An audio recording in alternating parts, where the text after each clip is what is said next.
Got a special show today that we're calling Coping with the Quarantine. Coping with the Quarantine.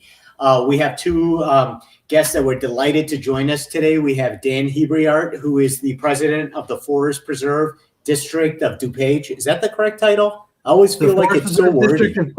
Forest Preserve District of DuPage County. Oh yeah, I forgot that county. That's exactly right. And then we have Amy Schillinger, who is which I can't tell you how valuable it is. Being stuck in quarantine, co-hosting the show with my wife, Sarah Sadat, because Sean Allen is relegated quarantine somewhere else, has been not delightful. What's the word I'm looking for? Stressful. So let me just remind you, we have our anniversary coming up in like 3 days. You literally want to start off the show by saying that. So it's funny she reminds me of our anniversary, because I used the excuse I had all these extravagant plans and they've all been canceled. You know, some of that may or may not be true. But so we will need your assistance in getting through this for sure, Amy. So tell us actually, balanced stress management. What is that? Yeah, so I run a mental health practice. It's called Balanced Stress Management and Therapy. We have 15 clinicians on staff, and then 2 locations. So in Elgin and in St. Charles. Okay. And then we see individuals, couples, families, and children. And then we are in network with health insurance plans. So most people just use their health insurance and pay their copay just like they would at the doctor. This situation must be kind of unprecedented it's unprecedented for everyone, but in terms of healthcare providers and providing the services you need to help people cope with something that they haven't dealt with like this, has your business picked up, gone down? Like, what's been the effect of the quarantine? Yeah, so I think in the first week, everybody was unsure about what was going on in their lives and with their own finances and with their own jobs. So we did get a lot of cancellations, but now it's absolutely picked up. In fact, I'm, even talking to some new therapists that might want to come on board because we're so busy. So I think it just was an adjustment period. People had to figure out, okay, how am I going to adjust my life? And then I'm going to call my therapist. So we've moved everything to a telehealth platform just to keep everybody healthy right now. So just like I'm doing this with you right now, this is how we see our clients. So. Well, let me ask you this. I'm sorry, Sarah. I think you're about to talk, but the telehealth insurances are covering that, right? Is that something that previously they weren't covering quite as much? Has there been a change in the way this is done? Yeah, there's been a governmental change that says that telehealth needs to be covered under insurance plans. So that's a win because, we've been trying to get it approved for years. Obviously, when you're dealing with clients that have anxiety or depression, sometimes even coming to the office is a challenge. So we're hoping that insurance plans continue to cover telehealth past all of this. Dan, I'm going to ask you something real quick because it's a gorgeous day, and this week has been. I told my wife, I'm like, I thought the end of the world would be a little more asteroidy. I didn't think it'd be so clear and nice. Great time to get out there and do stuff. But again, we're in a different reality. We're in a reality where the mayor has shut down the lake paths, the lakefront, some of the paths. Yet DuPage County still has the forest preserves open. Sarah, I know you had some questions about that. Yeah, so tell us about the services that you're continuing forward and what your plan is to mitigate any of the risks that you may come in contact with. Well, absolutely. We feel like we got ahead of us. We did try to close buildings down the weekend of the 13th of March. We closed down the bathrooms shortly thereafter, including a headquarters building. So we don't have any facilities open. We don't have any other types of building structures really available to the public. So that was a key step. We've communicated the CDC and health department information on our website, on social media.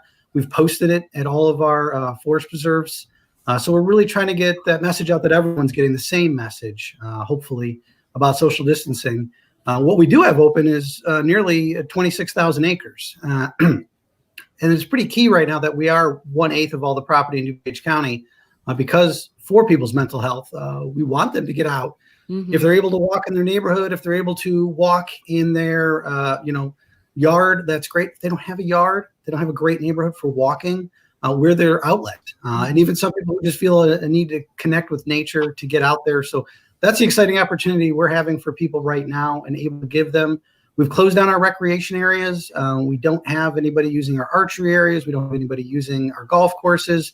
The only real special use area that we have available is dogs. The dog areas are off-leash parks. Those are available because you can hang up your bow. You can put away your golf clubs. You can't do anything with your dog. He's part of your family. You need to get him outside. And again, if you're living in an apartment and you don't have that opportunity right where you live, we're that outlet. And so we've adjusted some rules. We've taken away the bags that we give. We ask people to bring their own bags. We're trying to give them more of a touchless experience to getting in and out of the gates by using those bags and extra bags to deal with the handles. And that would be kind of how we're managing. We have our, of course, great ranger staff out there and our law enforcement. There are leaders in the field. They're monitoring trails. They're monitoring parking areas. They're monitoring the dog parks to try to make sure that how are they keeping themselves safe? I mean, this is a situation where social distancing is important. They're out there. I'm sure there's a level of anxiety with your staff as well.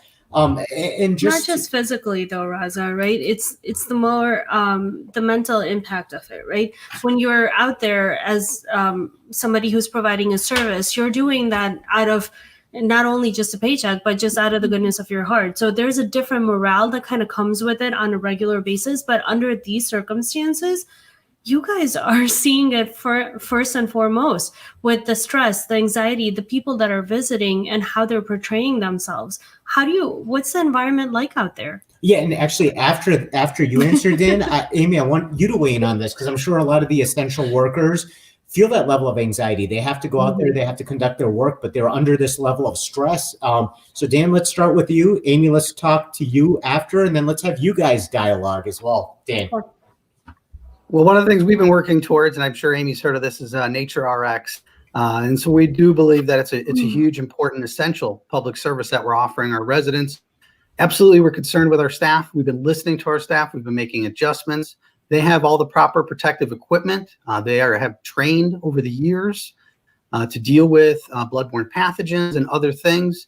Again, not all staff, but our staff that are in the ranger and law enforcement departments are aware of this. And absolutely, we're concerned with mental health right now. We're concerned with the longer this goes, the more this being, they need their own time to decompress. And so absolutely, they can use sick time. They can use time off. We've brought staff down levels because we're only doing essential activities right now with them. So those are the types of things we're trying to do for them. Amy, so tell us. So, I mean, Dan's people are dealing with this. Other essential workers, police, firefighters deal with this. They're out there conducting the work that they need to do, stepping away from their families sometimes. I'm doing it myself, an extreme amount of stress when you're doing that. Have you gotten more calls about that? And how do you advise people to deal with that? Because it's not just the people who are in quarantine, but the people out there keeping society going who are dealing with the stress. Absolutely. I think we've gotten a lot more calls lately from first responders or team leads from first responders saying like, hey, like, how do I help my people? Because I know that they are under a lot of stress. So, I mean, even myself, I have 3 kids and then my partner has 2 kids. So we have 5.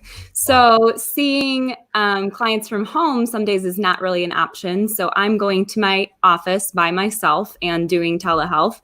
But I think that the level of stress out there is just huge right now. I mean, even going out in the world, even grabbing a coffee this morning, people just kind of look at you funny. And I was like, I'm one of these people right now that still has to do their job. So how are you advising people in this time of uncertainty? They're out there doing their job, doing what they know how to do, but under circumstances that they don't know how to kind of process. Like, what are the steps? What are some of the coping mechanisms? Yeah, I think one of the big coping mechanisms is establish a daily routine. Because if there isn't a daily routine, I think people just feel really off, right? So even if you are working from home, maybe it's getting up, grabbing your cup of coffee, doing an at-home workout or going for a walk, walking your dog, and then getting started with your day. I think that, regular times for the kids to be doing their homework is important. I think regular times for the kids to have breaks is important. I think getting the kids outside is important. I think that a lot of the stress happens from just this fear of the unknown. Like we all just don't know when this is going to stop. So my other advice is maybe turn off the media as much as you can, right? Because we don't Except know. for life, love, and the grind. Keep Except for it this. dialed in. This is really important. No, but all the news media, because I've seen people that are just watching the the numbers of people infected tick up, and that causes a lot of anxiety. So stay away from that as much as possible. Obviously, like get your important news for the day, but then turn it off is really my biggest advice. Amy, have you been recommending people go outside? Take advantage of. Yeah, my practice is really holistic. So if somebody's going to come in and say like, hey, I have anxiety or I have depression, I ask them a list of questions like, what are you eating? Right? Because if my clients say, hey, I'm really depressed, and they said, oh yeah, I got Dunkin' Donuts 5 days this week, there's a correlation, right? Because you're going to have poor blood sugar spikes. And I also ask, how much are you sleeping? People aren't eating correctly if they're not sleeping well, if they're not getting some nature time in. It affects your mood for sure. With five kids in the house, do you get sleep at all? Because Yeah. I'll tell you this. They're all at the sleeping stage right now. So yeah, we're good. Well, it's stressful for me because the kids are talking. Sometimes I work the night shift. I'll come down and I'll be like, can you guys keep it down? And the kids, my 7-year-old will be like, Dad, you got to keep it down. I'm on a teleconference because everyone's here learning. My wife is here doing her work. And it's just this family dynamic has fundamentally changed, has it not? It has. I was up on my way up here to do this meeting, and my daughter's downstairs on a Zoom with her whole classroom. So it's an interesting experience right now. I think it's quite impressive that the kids are catching on so quickly. But yeah, I mean, there's a bunch of weird stuff going on with this social distancing. Well, Dan, what do you say some of these kids play hooky from this e-learning, iExcel, whatever they call it, and come out to the forest preserve? Well, I think that's a great idea. So I'll jump in with my family. My wife's a teacher, actually, and we have 2 children. So she's not only doing some Zoom and learning with her kids and students in middle school, but my 2 grade school students, she's helping teach them and work with her teachers to keep giving them guidance for continuity. Hopefully, we can balance that with getting outside. We did just do a walk right before the show. Dan, so we may lose you. It looks like your signal's fading a little. If you can try to start, what do you think? Reboot? If you want to drop out and come back in, I think that would be a little better.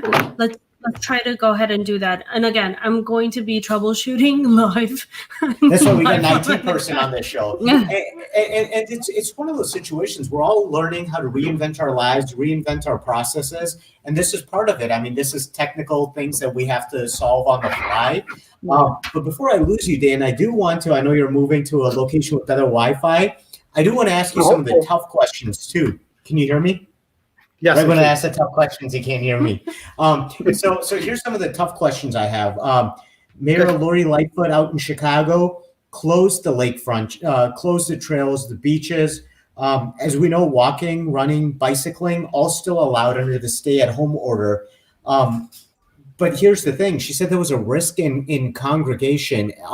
And the fact that happened in Chicago and some 20 miles away, the decision's been made to still keep the forest preserves open. Tell me that. Explain that decision. No, absolutely. That's a great question. I think every situation is a little bit different. As I kind of talked to you about the recreation areas, that's some of the bigger concerns. No group activities, no soccer, no basketball. We don't have those things at the Forest Preserve District of DuPage County. And the second component, and I think the really bigger component, is we have a really high density of people in Chicago. We certainly want them to get out, and I'm certain the mayor wants them to be safe. And I think that's the concern, is you're dealing with 8-9 million people, whereas DuPage is under 1 million people. And again, 1/8 of the property is forest preserve. So we really have a tremendous amount of space. We can get crowded. We've been monitoring those situations, whether it be dog parks or one of our more popular preserves like Waterfall Glen. And we're trying to do the best we can to give those people the information and the opportunity to come out still, but to be safe. And that's the idea behind large spaces, is you can still spread out, not group activities, just hiking, just walking, being in nature. So that's where I think the difference lies. And every agency has to make their own decision.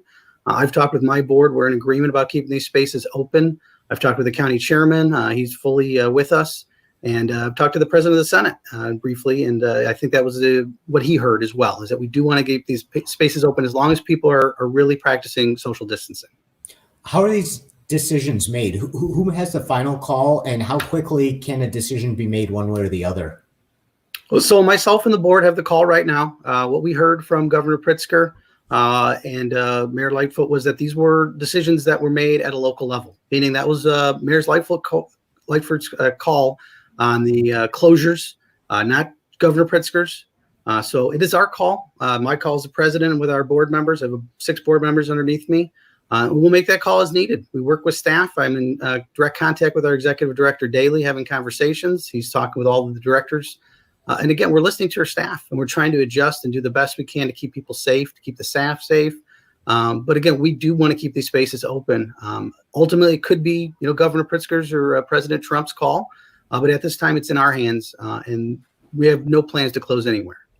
If you're just joining us, because I see there's a couple new viewers coming in, we have Dan Heber-Yart, who is the president of the Forest Preserve District of DuPage County. And we have Amy Schillinger, who is a licensed marriage and family therapist. And we're talking about how to get through this quarantine and some of the resources available. Sarah, do you have any questions? I have tons of questions. Let's hear them. I heard, Amy, you use art therapy to kind of reach through some of the coping skills.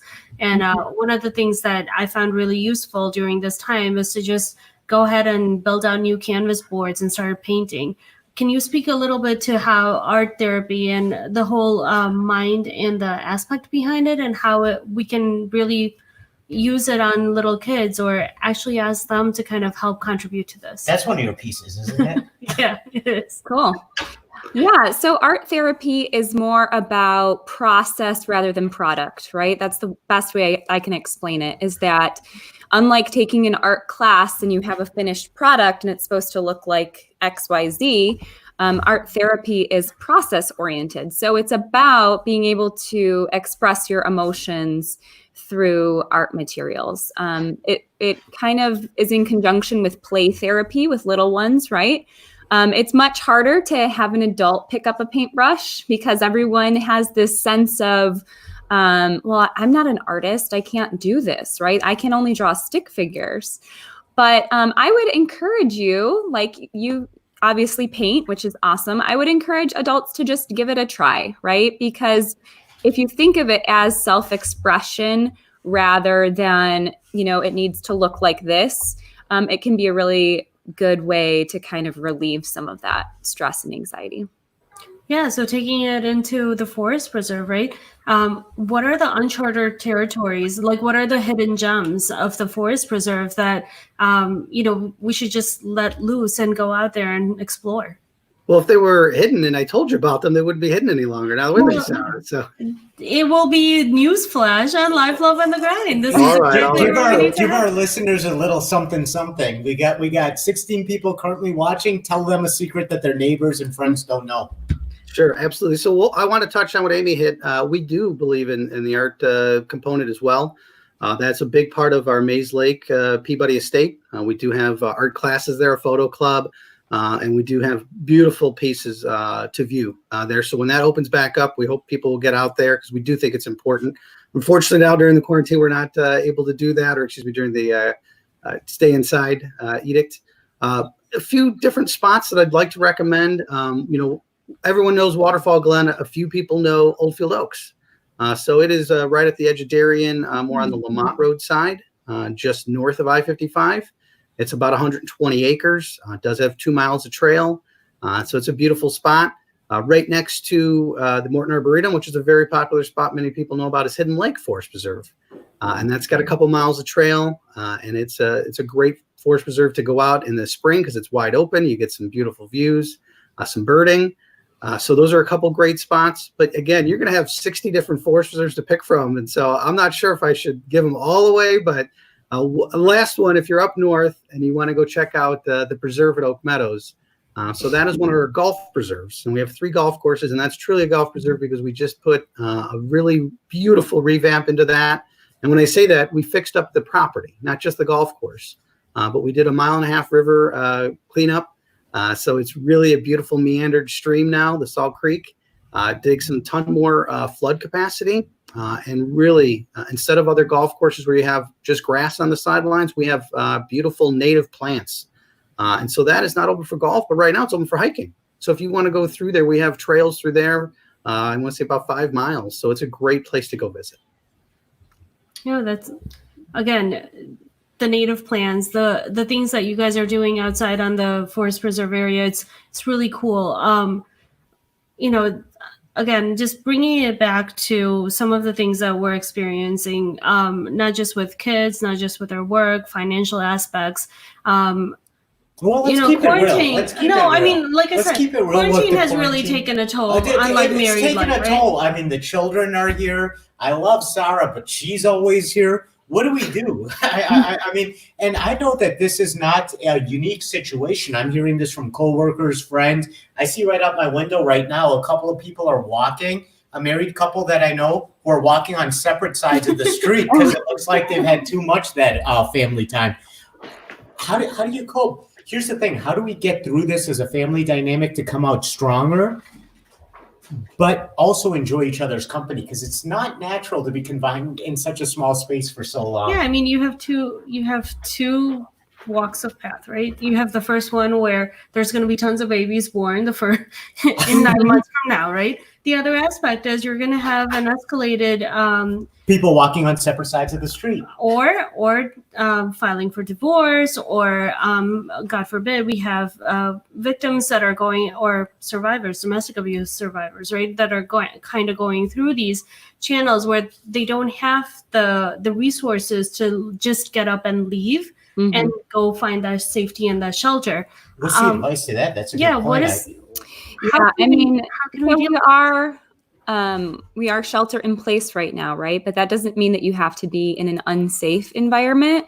So the advice that I have is ask a friend, ask a different family member if you can stay with them if you are in a dangerous situation. We're all supposed to stay in our homes, but nobody is regulating what home you are staying in, right? So unsafe environment, find somewhere safe to go.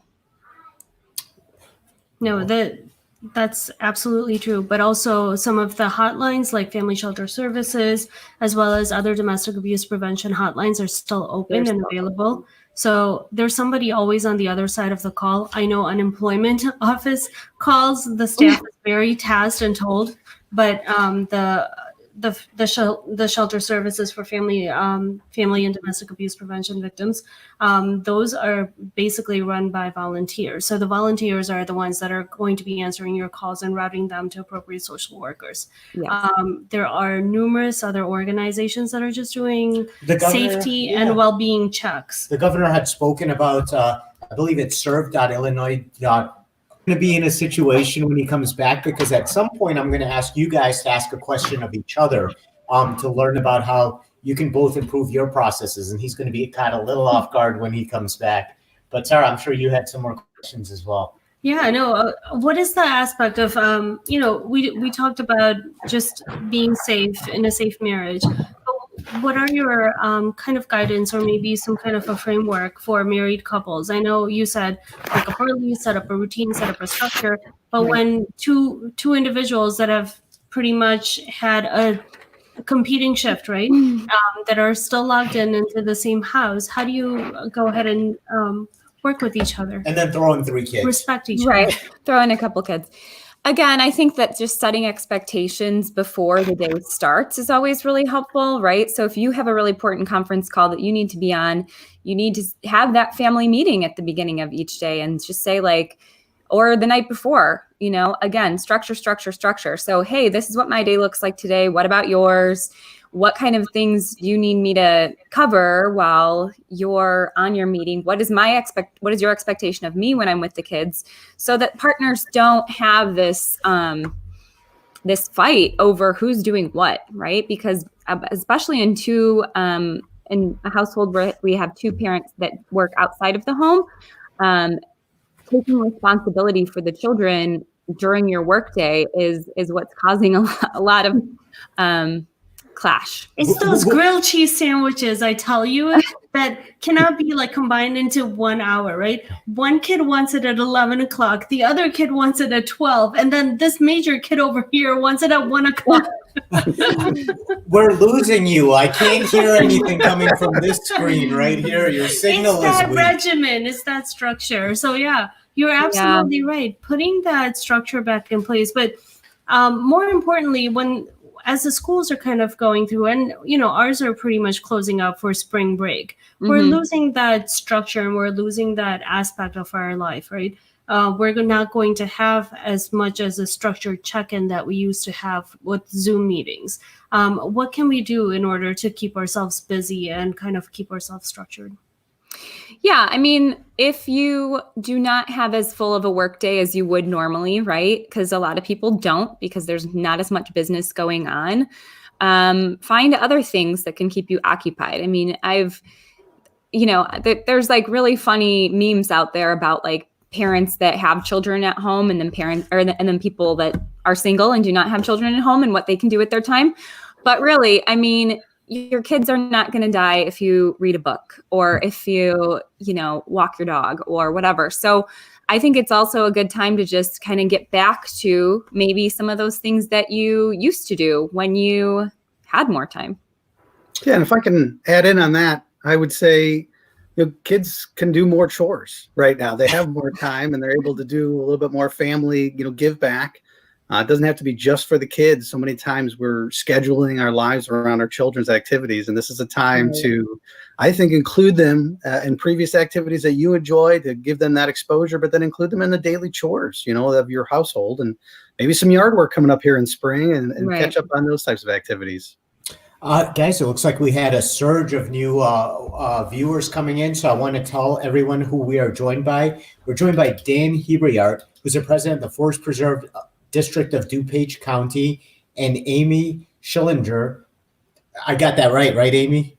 Schillinger, but close. I'm sorry about that. Licensed marriage and family therapist who's helping this situation between Sarah Sadat and Raza Siddiqui, who have been working together a lot more than they have, continue to flourish. Our usual co-host, Sean Allen, is in. He's away. He's doing his own thing. He's in his quarantine, and has left us into our own demise. And with your help, we will survive this. Both of you. Dan is talking about the benefits of the Forest Preserve and how it's continuing despite 20 miles away, Chicago kind of shutting down some of these areas. So we want to talk about, again, how those decisions are made and the decisions that we need to make here. So let's Can I interject real quick? Yeah, absolutely. So, and I just want to make clear, so absolutely the Cook County Forest Preserves are open as well. So they've closed down select areas, but again, they have separate areas than the mayor. Cook County is not just Chicago, of course. And so they actually have a lot of areas open as well. So residents who are watching from Cook County, you have a lot of options there. Of course, DuPage County residents and people who want to come visit DuPage County, those forest preserves are open in Cook County and as well as DuPage. Is there a coordination between you and the Cook County Forest Preserves, or are all these pretty independently made? And what factors into these decisions about if a forest preserve is going to stay open or not? None of us have dealt with this. How do you make a decision like this? Well, obviously, we're listening to our public health professionals. That's the most important thing. Right now, the CDC and our local health officials, whether it be DuPage County or state of Illinois, we're all paying attention to the same people, hopefully. And so we're listening to them on best practices. And so we're able to social distance when we get outside, because there are a tremendous amount of open spaces, whether it be the 75,000 acres in Cook County or the 25,000 in DuPage County. A lot of those are still open. Obviously, strategically, we've had to close some areas. We don't have buildings and bathrooms open, but made those decisions with my 6 other board members. But again, in conjunction with leadership here in the county, with the chairman, again, with Senate President Don Harmon, he was able to give me a brief phone call after the edict that we did still want people to get outside. We still wanted people to get, that nature time. And again, it has to happen with dogs. I can't imagine any dogs are house trained in terms of using the bathroom. So we have different circumstances. People who have backyards, that's easy. That's great. People who don't, people in apartments, we've allowed them to have pets. What are we going to tell them at this point? So absolutely, we're trying to be an advocate and following all best practices. And we have posted signs, posted it on our webpage and social media. But then absolutely, we have staff following up with that and just trying to be as clear as we can with people that, yes, be safe, keep your distance. And I've heard a lot of good feedback. I've heard a lot of good feedback from staff that people are doing that, from people who visited us and say people are in their best behavior. And that's what we want to hear because we want to stay open. I'm going to give you guys an opportunity to ask each other questions. So I don't know if you're ready now. If you are, please proceed. Otherwise, prepare. I'm ready. Okay, yeah. This is all about Amy's ready for me. I think I've got a good question for you. Okay. So I kind of mentioned earlier Nature RX. Is that something that you already are super familiar with, or even maybe telling people to utilize nature as part of the therapy that you give? I am a huge advocate for nature or just moving your body in general and getting fresh air. Yeah, absolutely. I mean, that is my prescription always, right? Is eating well, sleeping well, getting outside, moving your body. I think all of those things absolutely contribute to a positive frame of mind and good mental health. Yes. So. No, absolutely. And I mentioned, yard work, obviously. We're not having our native plant sale when we typically do a few weeks, but, believe in, using your yard for that therapy. If you have one, if you're lucky enough to do that, but obviously the forces are available for that. And then we have things like Veggie Fest. So I agree with you on the food too. And just, certainly a holistic approach is one that is really going to make people hopefully feel better and get well and stay well. Yeah, some of our larger festivals have been deferred until the next year. I don't particularly know about the Veggie Fest, but definitely Eyes to the Sky. That was a large festival that we did here in Lisle, where we actually held it on one of the grounds with Dan earlier. So, I mean, it's one of those things where that uncertainty, the things that you guys used to look out for, you don't longer have, but there are other avenues or other hidden gems that we can explore. No, absolutely. And I was thinking the same thing for our anniversary. I think I'm going to take you to the Forest Preserve. Good idea. With the caviar, with the basket packed with caviar. Again, your signal is fading. One of the things that I think, Amy, that kind of caught my eye was your therapy and your sessions in the ER. Is that emergency room in an emergency situation? We have quite a few people that are actually watching that are first responders. So I got to correct you there. Yeah. I phonetically spelled her name, so I think the ER you're seeing is the phonetic spelling of her name. But even then, do you deal with any trauma situations that require like immediate impact or immediate notification? So just to kind of go along with the framework that you were talking about, the coping skills, what are some of the immediate things that we can do, or in a situation where the first responders are calling in, what is something that they can immediately do? If they're calling in because they take care of themselves. Yeah, I would say absolutely find a telehealth provider, someone to talk to. I think that a lot of the times, first responders wear that hero cape, right? And then they take care of everyone else really well. And then when it comes to themselves, they kind of come in last place. But if we can just remind them, like the airplane philosophy, right? Please put on your mask first so that you can save others. My biggest piece of advice would be to, if you are feeling affected by all of this, I think that trauma, people feel it first in their bodies, right?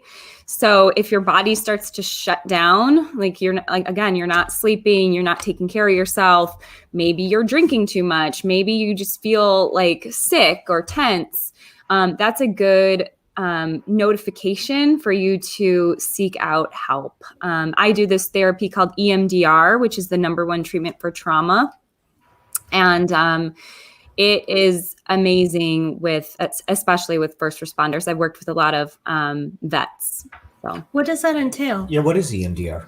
Yeah, EMDR is eye movement desensitization reprocessing, which is this big mouthful of a word. But what it actually means is that your memory network is stored on both your right and your left hemispheres of your brain. And so to fully process through memories, and specifically memories that might have been traumatic, you need to stimulate both the right and left hemisphere of your brain. So if you used to watch an EMDR therapist, it would almost look like hypnosis. It would be like, okay, look at my finger, follow it to the right, to the left side. And then the therapist asks a series of questions. So it goes something like, what is the picture of the worst part of that experience? What picture do you get in your mind of the worst part of it? So there's a visual. What happens in your body when you think about this thing? So everybody has body memory again. So maybe it's like my heart's beating fast. I feel sick to my stomach. I feel really tense. And then what do you believe about yourself at that time? So everybody has this like traumatic response where they may have thought like, hey, I'm going to die, even though, they didn't, right? But that's kind of that belief. So it's visual, it's body, it's that belief that we hold. And then this still works, right? Because it's eye movement, but now I have these little sensors that people hold in their right and their left hand, or sometimes they'll sit on them, or sometimes in little kids, I'll put them in their socks. And what it does is it vibrates like your cell phone is on vibrate from the right to the left side. And then what happens is this kind of like rapid memory recall. So you might start with this one thing that you came in to work on, and then it might jump to this thing that happened to you in college, and it might jump to this thing that happened to you when you were 5, and then it might jump to this thing that happened to you yesterday. And what happens is actually your brain, all of the neurons in your brain start to connect, because this is a brain, right? Mm-hmm. Here is a brain that's dealing with trauma. You just feel triggered all the time. You're really open and vulnerable and you feel raw, right? That's all like the trauma symptoms. And what we're doing is we're connecting the neurons from both hemispheres of the brain and then making the brain feel whole again. So obviously we can't change what has happened to us, right? But we can change the way that we feel about it. So by processing and pulling out all of these memories, people start feeling a lot better very, very quickly, actually. You know what? We've actually had a few questions that have come up ever since we started talking that we'd like to weigh in on. Our friend Jeanette DeFelice actually has one. Sorry, you're a better reader than I am. Articulator. Yeah, more literate. No, basically, it's on our screen right now. So she has kids who are pretty much stressed with their e-learning activities. When we're kind of doing our scheduling and doing our daily lesson plan, you're throwing every single thing at them. As there's a lot of distractions here, they're getting overwhelmed. What can we do about this? Should we kind of, as parents, continue to push them in completing their e-learning activities? Because they're overwhelmed by the change themselves too. Like I think our little ones don't understand. They're like, let's go to a movie theater. I'm like, I don't think you quite understand what's going on here. So I guess the question is, how do you weigh their feelings of overwhelmingness with weighing the pressure to finish their assigned work to keep them on track with their curriculum? I think a lot of people are feeling that pressure. My answer is don't push them. You are not a teacher. You can't. I'm obviously with Common Core too. So I'll just reiterate that I have 3 biological children and then 2 with my partner. And so we have 5 kids in the house trying to do this e-learning thing. Don't pressure yourself into being able to do all of that either. I think that the more calm and sane we can stay as parents, that definitely rubs off on the kids, right? So if you're feeling the pressure of that, then they're going to feel the pressure of that. Go and do something else for a while. Get outside. If you don't complete the day, then you don't complete the day. Every child going through this right now is similar. I'm just saying that I'm not sure that that stress is worth it. No, I going to say something. I was going to just fully agree. My wife's a teacher. I mentioned that earlier. I'm not sure if that got cut off when I was having some technical difficulties, but and we have a couple children here. And so with her being a teacher, she's doing the best to give the kids as much as they can handle. If some kids can't handle all that, there's no hard feelings on her end as a teacher. And then on the same token, as a parent, she is working with our children, but she is a teacher, so it's a little bit different. But again, each kid is different. Right now, adults are stressed. This is a stressful time, and we're not, able to understand that for our children as much. And so they're not able to verbalize it as well as adults, but absolutely they're stressed right now. And this is a huge change for them. So I don't think we need to add in more stressors and worry about completing assignments. Absolutely, we want to keep them busy. Absolutely, we want to keep them learning and on the right track. But I don't think, because you have to complete 5 things. If it's 2 or 3 or 4, that's okay. Each situation is a little bit different. Yeah, and this has been deemed the act of God, right? What more of an act of God can this be beyond that? When a situation like this, they do have that allowance that if you have lower scores or if you have a lower attendance rate, things like that, that can be discounted. That doesn't necessarily fall into the scores and the metrics that get measured. And again, I'm not on the school board. I'm not on any of those. I don't have the complete background of that. But I do know that there are allowances that are in place, not just for kids, but for parents as well as the teachers that are performing this, going in there on a day-to-day basis and addressing each one of those kids. Well, it gives me a new appreciation for what they do. I've always respected them, but to be like, wow, you got to put up with these brats. And I'm like, what? And they put up with 17 other brats. So Right. You can tell I'm not running for political office. Yeah, I think that, if we can all just have a mindset that everybody's just kind of doing the best that they can, and maybe that's just enough, right? Yeah. Instead of stressing out about it. So how do we reach out to therapists at this time, right? How do we get more engaged with taking care, doing self-care and do preventative measures? Because, at the beginning, if you don't already have a therapist or if you don't already have a counselor or any kind of even a doctor, you have to go through a particular huge, long intake process, right?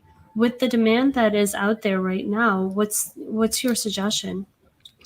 Yeah, I think the easiest way to find a provider, because everyone's worried about finances right now, is just to call your insurance network or look online.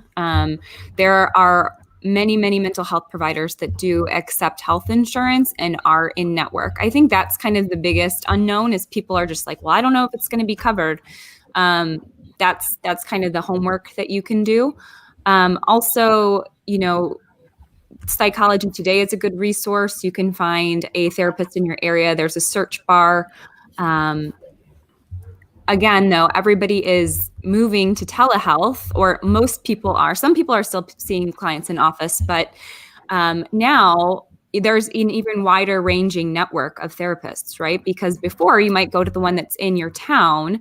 But for me, my licensure now with telehealth says I can see anyone in Illinois. So it shouldn't be hard to find a provider at this time.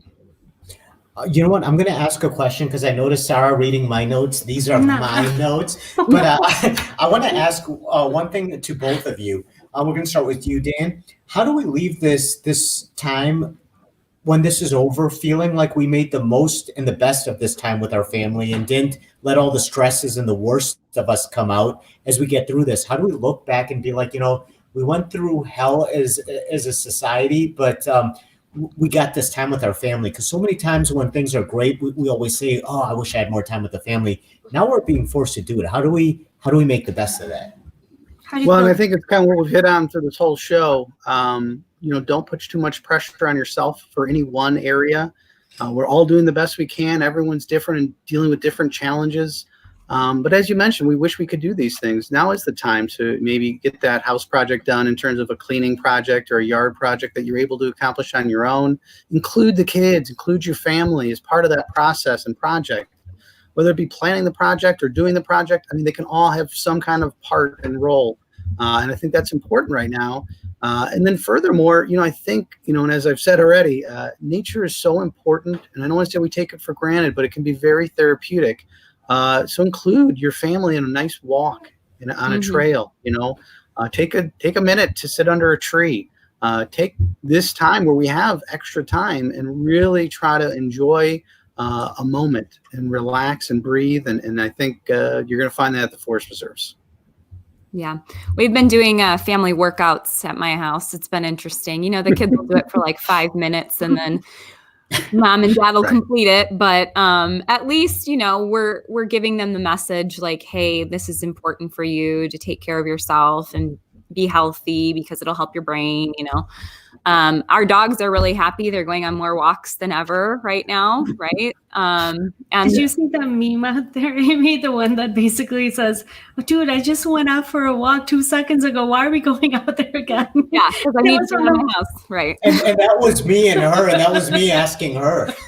Yeah. Yeah. So, I mean, even our grocery store by my house is within walking distance. And, you know, normally we probably wouldn't do that. But I'm like, oh, well, we're going to go walk to Caputo's now. So, you know. I got to tell you, we got to get the kids out of the house because 2 of them are up there playing video games. And I tell him, let's go outdoors. And he's like, what's in outdoors? So,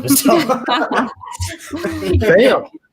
Oh my gosh. I hope he's not listening. No, he's I guarantee he you plays doesn't basketball, listen. right? So that's been majority of his disconnect is he cannot play basketball in a With his driveway group. Yeah. with the friends that he has across the street. So I caught him sneaking out there a couple days ago, and I was like, dude, you can't do this. You don't understand the importance of what it is that we have at our doorstep right now. You cannot go and hang out with your friends. You can't do those kinds of things. So yeah, it's challenging, but it's also I really believe that It's they're that growing balance. as individuals, they're growing as children because now they're looking inside themselves to kind of figure out ways of entertaining themselves. We've always had that mindset of like, oh, I'm bored. What can you do for me? What can you do for me? Right. Now we're kind of looking at more of an introspective way of saying, okay, you know what? What can we do for each other in a way too? How can we Exactly. make this tolerable and even beneficial? I mean, so often in the summer the kids are here, but it's not the kids and both parents are here. And like you were Right. talking about the dogs, we don't have them, but I was talking to coworkers We who have were like, fish. We have koi we have fish. but I was talking to coworkers who were like the dogs look at it like, shouldn't you be headed to work? This is my me time, you know? Right. Yeah. Yeah, so they're growing. They're appreciating one another. You talked about projects. Any major projects coming up in your neck of the woods, Dave? Dan. Yeah, we've got a couple big projects that have been deemed essential because they're already long parts done. So we've got a clubhouse going in at the Preserve at Oak Meadows. We had a clubhouse burned down about a decade ago, so we're finally replacing that. We felt it was more important to fix the environment first and fix the river. Again, we did the golf course along the way, and so that clubhouse will be finished hopefully later this year or early next year. And then we're actually doing a stream meandering at Blackwell, so Springbrook Creek. We did it at St. James Forest Preserve last year. That's actually a tollway project, so that's helped get this project going. The tollway monies that they have to do for remediation when they do a project to fix a waterway.